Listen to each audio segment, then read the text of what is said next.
안녕하세요, 여러분. 오늘 정말 흥미로운 내용들 꽉꽉 채워왔습니다.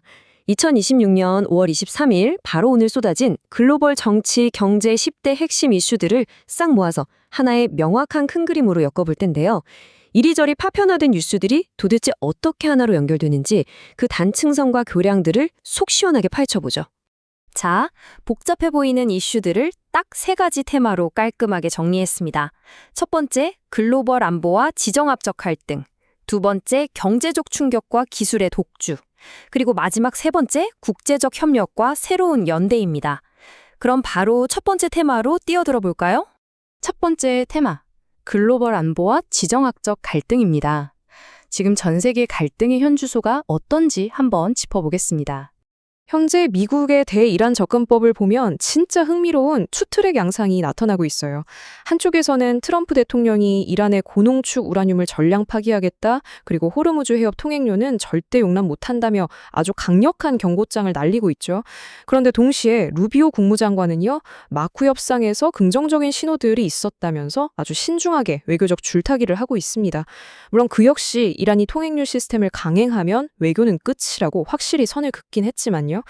한 정부 내에서 이렇게 강경한 압박과 신중한 외교적 접근이 동시에 굴러가고 있다는 거, 이 역학관계가 현 상황을 이해하는 정말 중요한 포인트입니다. 동유럽 쪽으로 넘어가 볼까요? 상황이 꽤 긴박하게 돌아가고 있습니다. 방금 전 푸틴 러시아 대통령과 루카셴코 벨라루스 대통령이 화상으로 직접 참가하는 훈련이 있었는데요. 이게 무려 사상 첫 합동 핵전력 군사훈련이었습니다. 루카셴코 대통령이 우크라이나 전쟁에 직접 뛰어들진 않겠지만 외부 침략이 있으면 러시아랑 무조건 공동 방어에 나서겠다고 못을 박았거든요. 두 정상이 합동 핵훈련을 직접 지휘했다? 이건 유럽 내 안보 불안을 문자 그대로 최고조로 끌어올리는 정말 전례 없이 중대한 사건입니다.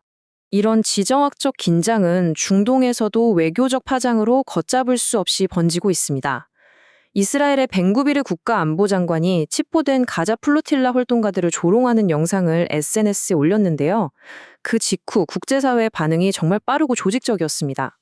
단 며칠 만에 유럽이랑 남미 최소 11개국이 자국에 있는 이스라엘 대사들을 전격 초치해서 강력히 항의해버렸고요.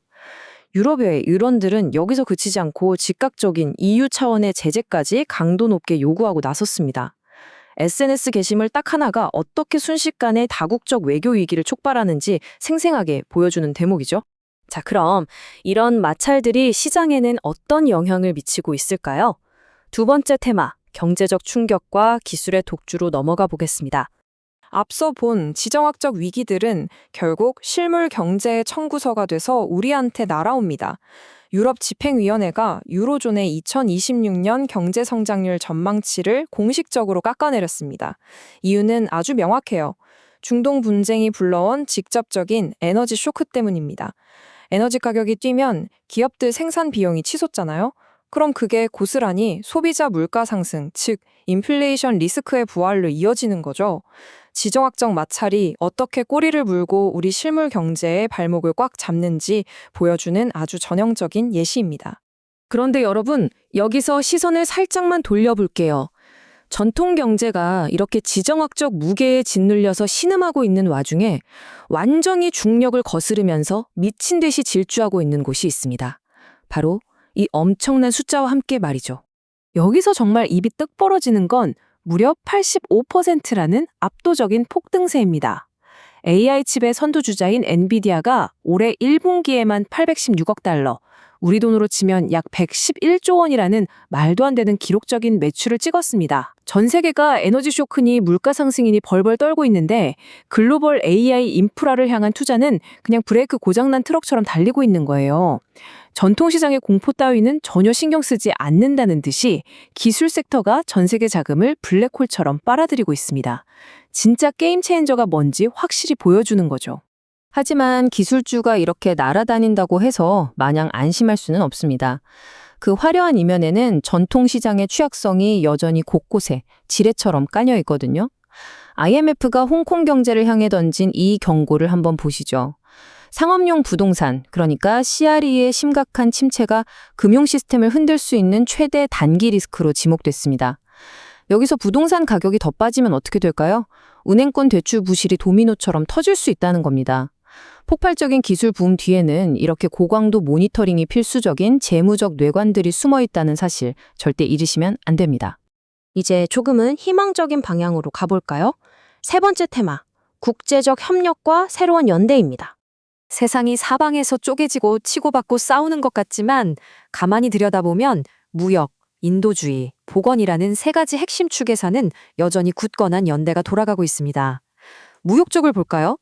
베이징에 모인 아시아 국가들은 아세안 주도로 다자대화를 이어가면서 요즘 걷잡을 수 없이 번지는 보호무역주의에 맞서 방어막을 치고 있습니다.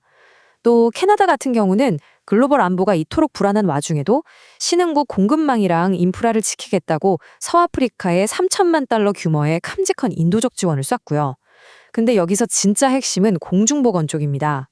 세계보건총회에서 평소 같으면 정치적으로 으르렁대던 국가들조차 혈우병 환자를 위한 건강 형평성 결의안에는 무려 만장일치로 찬성표를 던졌거든요. 정치적 이념을 훌쩍 뛰어넘는 인류 보편의 협력이 아직 죽지 않았다는 걸 보여주는 꽤 감동적인 장면이죠. 자, 이제 오늘 우리가 마주한 현실을 싹 정리해 보겠습니다. 경제를 짓누르는 지정학적 단층선들은 하루가 다르게 쩍쩍 갈라지고 있습니다. 그런데 그 와중에도 AI 같은 혁신 기술은 폭발적으로 뻗어나가고 있고 국가들은 어떻게든 실용적인 교량을 놓으려고 애쓰고 있죠. 과연 이 엄청난 기술 혁신과 국제 협력의 모멘텀이 지정학적 분절화라는 저 거대한 파도를 무사히 넘고 버텨낼 수 있을까요? 오늘 파헤쳐본 이 거대한 힘의 균형이 앞으로 어떤 방향으로 물러갈지 여러분도 꼭 한번 곱씹어 보셨으면 좋겠습니다. 오늘 준비한 심층 해설은 여기까지입니다. 함께 해주셔서 감사합니다.